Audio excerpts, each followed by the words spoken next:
उधर यूक्रेन में दरमानदा हिंदुस्तान के तलबा सलामती के साथ वतन लौट रहे हैं। बेंगलुरु की तालिबा इफनान सबा भी अपने घर पहुंच गई हैं। MBBS की तालीम हासिल करने वाली 3 माह कबल सबा यूक्रेन के इवानो शहर गई थी। जंग के खौफ व हरास और तबाही को इन्होंने अपनी आंखों से देखा है। बेंगलुरु में इफनान सबा और उनके वालिद मोहम्मद वाहिद से न्यूज़ 18 उर्दू ने खास बातचीत की। जंग से मुतासिरा यूक्रेन से बेंगलुरु की तालिबा अफनान सबा खैरियत के साथ, आफियत के साथ, सलामती के साथ घर लौटी हैं। अफनान सबा के घर में इस वक्त खुशी का माहौल है। बताइए, कब आप बेंगलोर आई? कल दिल्ली से फ़्लाइट हुई, बेंगलोर तक आए। कब, किस लिए आप यूक्रेन गई थी? कहाँ पर मुकीम थी? कैसे हालात थे वहाँ पे? एक्चुअली मैं MBBS करने गई थी। 3 महीने पहले दिसंबर 12 में गई थी यूक्रेन, क्योंकि वहाँ पे MBBS करने गई थी। फर्स्ट सेमेस्टर हो गया था, सेकेंड सेमेस्टर स्टार्ट होने वाला था कि क्लास ऑनलाइन हो गई। फिर उसके बाद से आप पता है, पहले तो हालात इतने बुरे थे नहीं। पहले तो कीव में बहुत हल्के से स्टार्ट हुआ था बॉम्ब ब्लास्ट, सब इतना ज़्यादा तो पता नहीं था हमें इवानो सब साइड की।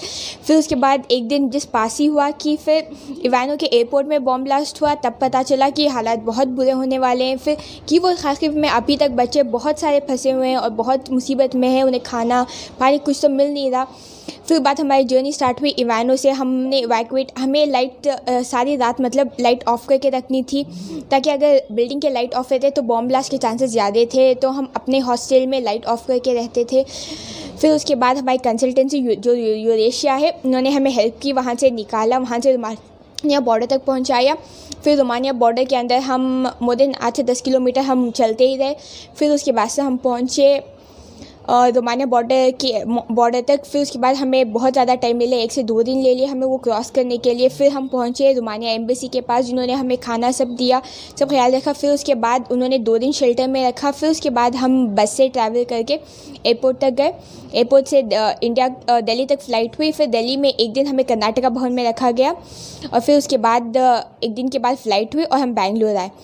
और इसमें सबसे बड़ा हाथ इंडियन एम्बेसी का है, जिन्होंने हमें बहुत ज़्यादा सपोर्ट किया। सब फ्लाइट सारा खर्चा उन्होंने उठाया, सारा एक्सपेंड, हमने कुछ एक्सपेंड नहीं किया। MBBS की पढ़ाई के लिए आपने यूक्रेन क्यों चुना, जबकि हिंदुस्तान में कई कॉलेजेस हैं, कई अपॉर्चुनिटीज़ यहाँ पर मौजूद हैं? अस्सलाम वालेकुम। मेरे पास 1 करोड़ 50 लाख रामाया मेरे सीट लेने के लिए पैसे नहीं थे। किम्स में पूछा था 1 करोड़ 25 लाख बोले थे। बेंगलुरु में डॉक्टर अंबेडकर मेडिकल में 1 करोड़ 25 लाख पूछे थे, मेरे पास देने के लिए उतने पैसे नहीं थे। यूक्रेन में 40 लाख इन बिटवीन में पूरी पढ़ी हो जाती बोल रहे थे, इसीलिए यूक्रेन में मैसूर स्टडीज़ बहुत अच्छे हैं, पढ़ी अच्छी है बोल के, इसीलिए यूक्रेन भेजना पड़ा मेरे को। क्या होना चाहिए कि जाहिर सी बात है कि अमन की इस वक्त ज़रूरत है। हाँ, बेसिकली हमें तो अल्हम्दुलिल्लाह हमने फिर भी अल्लाह का बहुत शुक्रिया है कि हमने उतना ज़्यादा वाक़ा नहीं पढ़ा जितना कीव और खासकीव के लोग अभी भी पढ़ रहे हैं। मेरी बस गुजारिश है कि उन सबको सही सलामत हिफाजत से यहाँ तक पहुँचा दे।